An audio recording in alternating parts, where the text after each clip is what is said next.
নমস্কাৰ বন্ধু বান্ধৱীসকল, কি খবৰ? আজি মই বনাব লৈছোঁ ফুলকবি কেনেকৈ বনাই আছোঁ তাকে ৰেচিপিটো আপোনালোকৰ ওচৰত শ্বেয়াৰ কৰিছোঁ।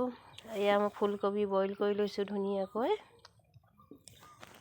পানীত উতলাই এয়া মই সিজিবলৈ দিলোঁ। এয়া মোৰ ফুলকবি বইল হৈ গ'ল। ইয়াতে মই 2টা ডিম ভাঙি লৈছোঁ, লগতে নিমখ হালধি জলকীয়া গুড়া আৰু ধনিয়া গুড়া অকণমান মিক্স কৰি লৈছোঁ মই ধুনীয়াকৈ। আজি মই ফুলকবিয়ে ডিমে কেনেকৈ বনাই আছোঁ তাকে আপোনালোকৰ ওচৰত দেখাইছোঁ। এতিয়া মই ফুলকবি এপাহ এপাহকৈ ডিমখিনিৰ লগতে পকৰি নিচিনাকৈ ফ্ৰাই কৰিম। এনেকৈ ফুলকবি ফ্ৰাই কৰি খালে মানে বহুত টেষ্টি লাগে। আপোনালোকো এনেকৈ খাই চাব। আশা কৰোঁ ভিডিঅ'টো ভাল পাব। এয়া মোৰ পকৰি নিচিনাকৈ মই ফুলকবি এপাহ এপাহকৈ দি দিছোঁ। চাওক, মই এনেকৈ এপাহ এপাহকৈ দি দিছোঁ। অকণমান আকৌ মই লৰাই লৈছোঁ। বইল কৰি ল'লে মানে ফুলকবিখিনি বেছি ধুনীয়া হয়। কেঁচাকৈ দিলে মানে সিজোঁতে অকণমান টাইম লাগে, গতিকে মই বইল কৰি লৈছোঁ। আপোনালোকে যদি খায় তেনেকৈ বইল কৰি ল'ব ধুনীয়াকৈ।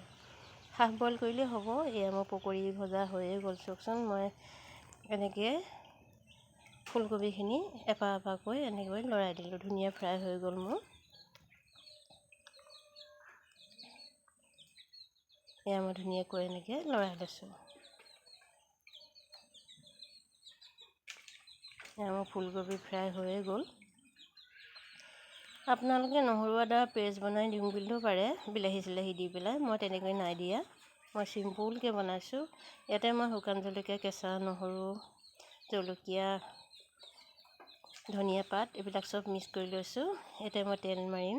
এয়া মোৰ ফুলকবি পূৰা ধুনীয়াকৈ ফ্ৰাই হৈয়ে গ'ল ডিমৰ সৈতে। এয়া মই বনাইছোঁ ঘুগুনি মোৰ তেল মৰা হৈ গ'ল। আজি মই ডিম আৰু ফুলকবি পকৰিৰ সৈতে ঘুগুনি খাম। আজি ভাত সাঁজ মোৰ এনেকৈয়ে খালোঁ। মোৰ ঘুগুনি ৰেডি, এফালে মোৰ ফুলকবি পকৰি ৰেডি। আজি ভিডিঅ'টো যদি ভাল লাগে কমেণ্ট কৰি জনাবলৈ নাপাহৰিব।